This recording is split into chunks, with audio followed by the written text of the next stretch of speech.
होता है। विहंगम चाल, बहुत ध्यान से समझना है विहंगम चाल को। विहंगम चाल होती है पक्षी की चाल। पक्षी जमीन से उड़ा और सीधे आसमान में चला गया, बीच में कोई स्टॉप नहीं, बीच में कोई और स्थान नहीं, सीधा परमात्मा की शरण में। इसी को बोला शब्द विहंगम चाल हमारी, और कहे कबीर सतगुरुदेव ताड़ी। खुले कपाट शब्द झनकारी, पिंड अंड के पार सो देश हमारा है।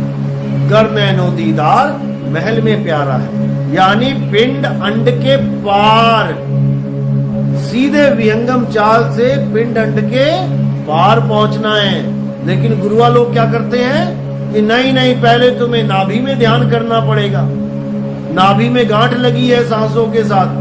अरे नाभि छोड़ो, मूल में गांठ लगी है, मूल चक्कर से शुरू करो ना। पहली गांठ मूल में लगी है, फिर इंद्री में लगी है, फिर जाके नाभि में लगी है। नहीं तो नाभि से स्टार्ट हो रहा होता काम। नाभि तो सेंटर पॉइंट है हमारा। आप पूरे शरीर का मध्य देखोगे तो नाभि है, नाभि सेंटर है, मूल नहीं है। तो मूल क्या है? गुदा चक्र हमारा मूल है। मूल से इंद्री, इंद्री से नाभि। ये लोग क्या करते हैं, इन लोग के पास पूर्ण ज्ञान नहीं है, इसलिए ये क्या करते हैं, ये कबीर साहब की एक वाणी का दुरुपयोग कर लेते हैं। कस्तूरी कुंडल बसे मरक ढूंढे बनमाही, ऐसे रमता राम है दुनिया जाने नाही। तो ये लोग क्या करते हैं, ये नाभि में जो कस्तूरी है हिरण के, वो आदमी के ढूंढने लग जाते हैं। अरे वो हिरण के है भाई, वो आदमी के थोड़ी नहीं है। आदमी की कस्तूरी तो कहीं और पड़ी है। और वो कस्तूरी कहाँ पड़ी है, कबीर साहब ने इसका उदाहरण भी दिया है। अधर द्वीप तहा गगन गुफा में है निज वस्तु सारा। अधर द्वीप और गगन गुफा में वो वस्तु पड़ी है, कस्तूरी आदमी की। और तुम आदमी को हिरण बना दिया तुमने, नाभि में ढूंढवा रहे हो, नाभि में ध्यान लगवा रहे हो। जो नाभि में ध्यान लगवाते हैं उनको नाभि में ही आनंद मिलने लग जाता है। और वो किसकी जून में चले जाते हैं, किसके वंशज हो जाते हैं, रावण के। रावण का अमृत कहाँ था, नाभि में। कोई लोटे में थोड़ी नहीं था कि वहां पे लोटा छुपा के रख लिया नाभि में। यानी सांकेतिक ज्ञान था कि नाभि में रावण की भक्ति थी, जहां वो भक्ति करता था।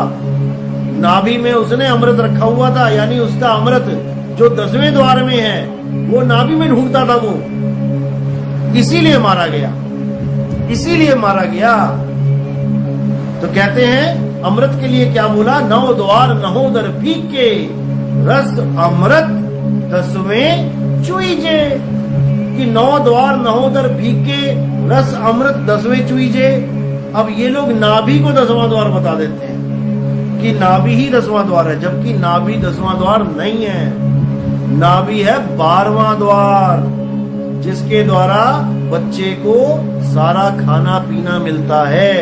जब आप गर्भ में थे तब यही नाभि से आपका कनेक्शन जोड़ रखा था। आपको माता के गर्भ में खाना पीना कौन देता था? 9 महीने तुम पल गए बिना मुंह से कुछ खाए, कुछ नहीं खाया तुमने 9 महीना, फिर भी जीवित रहे। तो कहां से मिल रहा है? नाभि से। और जैसे ही बाहर आते हो नाभि से कनेक्शन काट दिया जाता है। अब तुम 2 दिन 3 दिन 5 दिन जी के दिखाओ बिना मुंह से खाए, क्योंकि नाभि से कनेक्शन खत्म। अब मुंह से कनेक्शन चालू। अब दूध पिएगा बच्चा माँ का मुंह से, नहीं तो 5-7 दिन में जयराम जी की हो जाएगी। तो इसी को समझना है, यही मूल ज्ञान है। आपने इस काया में ध्यान नहीं रखना कहीं भी। पिंड यंड के पार सो देश हमारा है। तो इस काया से पार सूरत को रखना है, देह से परे विदेह में सूरत को रखना है। ये देही ज्ञान बताने वाले 36 बैठे हैं यहाँ पे, लेकिन कबीर साहब ने एक ही लाइन में सबको किनारे किया। देही ज्ञान सब जगत बखाने, विदेही ज्ञान कोई बिरला जाने। ध्यान विदे और नाम विदेहा, 2 लख पावे मिटे संदेहा। देही ज्ञानियों को तो रिजेक्ट मार दो पहले ही, जो ये कहते हैं कि गुरु की शक्ल का ध्यान करना पड़ेगा तभी परमात्मा मिलेगा, भूल जाओ। फिर तो सारे आंख वालों ने ठेका ले लिया, जो गुरु की शक्ल देख सकते हैं। अंधों को तो फिर परमात्मा मिलेगा ही नहीं, क्योंकि वो गुरु की शक्ल देख ही नहीं सकता, वो तो अंधेरा देखेगा। तो उन लोगों के लिए कोई और सतगुरु है क्या? आंख वालों का कोई और है और अंधों का कोई और है? ऐसा नहीं है।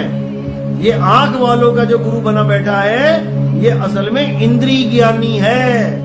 ये इंद्रियों से ऊपर नहीं उठ पा रहा, ये अपने आप को चमड़ा मान के बैठ गया है, इसलिए इसको अगला जन्म भी चमड़े का मिलेगा।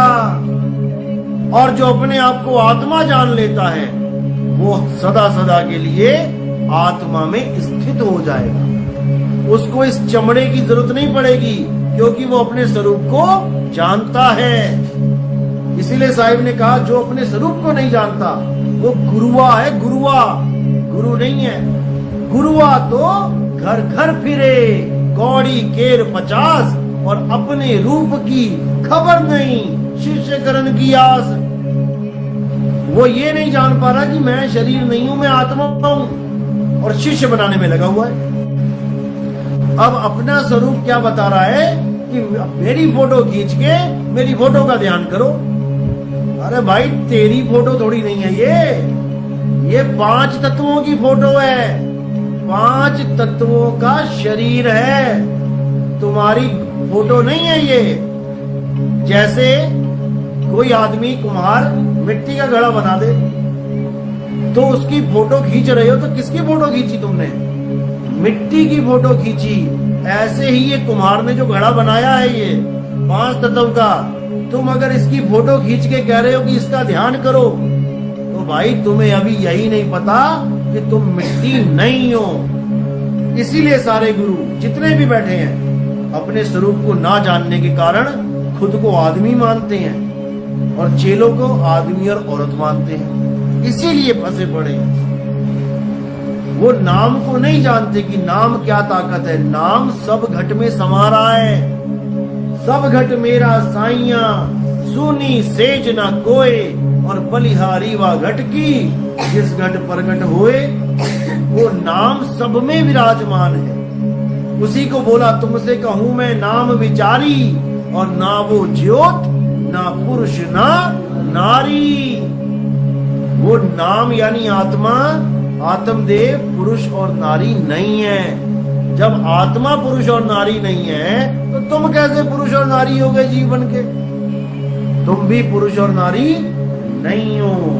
ये केवल 5 तत्वों का घड़ा लटका दिया तुम्हारे सिर पे, तुम अपने आप को घड़ा मान के बैठ रहे हो। तो जब तक ये भरमजाल तुम्हारे दिमाग से नहीं निकला, तब तक भूल जाओगे तुम भक्ति कर पाओगे, तुम्हारे बस की बात नहीं। तो सबसे पहले तो खुद को भी विदेही समझो और अपने गुरु को भी विदेही समझो। तुम्हारा गुरु भी देह नहीं है, तुम भी देह नहीं हो। रविदास जी महाराज कोई देह नहीं है जो आदमी की मूर्ति बना के तुम उसकी पूजा कर रहे हो। मीराबाई कोई लेडीज नहीं है कि तुमने उसको कृष्ण जी की मूर्ति पकड़ा के बंजारन बना दिया, गली गली घूम रही है।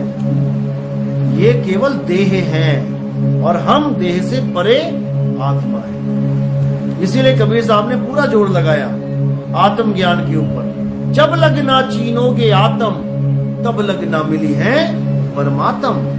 तुम आत्मा को छोड़ के सीधे परमात्मा के पीछे भाग रहे हो, इसलिए वो तुम्हें नहीं मिल रहा। तुम दूध को छोड़ के दूध को नाली में फेंक रहे हो और घी को ढूंढने के लिए गली गली में भटक रहे हो।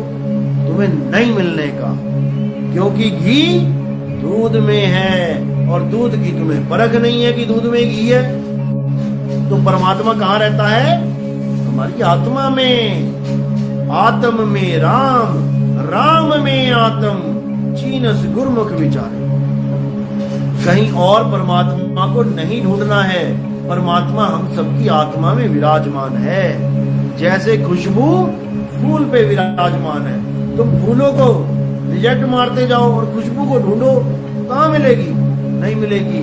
तुम फूल के एड्रेस पे पहुंचो, किसी बाग में पहुंचो, देखो खुशबू ही खुशबू है, लेकिन नहीं समझ में आ रहा है। इसीलिए साहिब ने बोला आत्म ज्ञान बिना नर भटके, कभी काबा कभी काशी, जल में मीन प्यासी, मोह देखत आवे हंसी।